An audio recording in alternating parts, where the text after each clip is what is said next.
اور میں نے کہا کہ ہمارا دل نہیں چاہتا، آپ یقین کریں، ہمیں شوق ہے جلوس نکالنے کا، تمہارے خلاف باتیں کرنے کا۔ تم نے روز تھرمامیٹر نکالا ہوتا ہے، چیک کرتے ہو کہ ایمان کتنا ہے کتنا نہیں ہے۔ یہ پاکستان اگر صوبہ سندھ ہے تو وہ حضرت عبداللہ شاہ غازی کا ہے، اگر بلوچستان ہے تو حضرت بابا عبد الرحمان کا ہے، اور اگر پشاور ہے تو وہ صوفیاء کا ہے، اور اگر یہ دھرتی پنجاب ہے تو یہ داتا علی اجویری کی ہے، یہ بابا فرید الدین کی ہے۔ اس میں کسی غدار کو قبضہ کرنے کی اجازت بالکل نہیں ملے گی، اور ہم وہ لوگ بھی نہیں جو چپ کر کے اندر سوتے رہیں، قوم جو کرتی ہے کرتی رہے، ہمیں پرواہ نہیں، نہ ایسی کوئی بات نہیں۔ کوئی بندہ نہ سمجھے کہ انہیں ہوش نہیں، انہیں پتہ نہیں، ہمیں سارا کچھ ہی آتا ہے۔ پھر اگر کل کو کوئی ممتاز قادری پیدا ہو گیا تو شکوہ نہ کرنا، کل کو کوئی پھر سے عامر چیمہ نکل آیا تو شکایت نہ کرنا، یاد رکھنا۔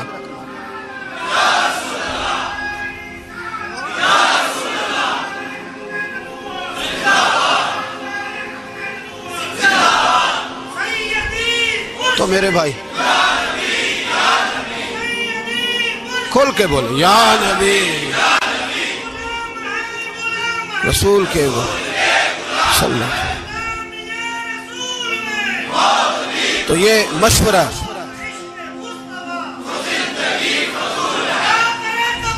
جزاک اللہ، تو یہ تمہیں مشورہ ہے۔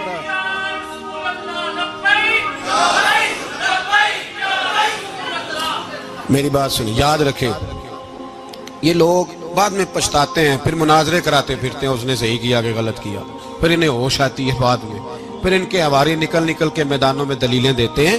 اس لیے ہمارا مشورہ ہے انہیں کہ یہ اپنی حد میں رہیں، اور جو کام تمہارے ذمہ، میں نے کہا نا تم نے بڑا لوٹا، یہ قوم روز تمہیں موقع دیتی ہے لوٹنے کا، یہ موقع دیتی ہے، تو تم نے دولت لوٹ کے پیٹ نہیں بھرے، اب ایمان لوٹنے کے چکر میں آ گئے ہو۔ یاد رکھو، مسلمان گناہگار ہیں، غدار نہیں ہیں۔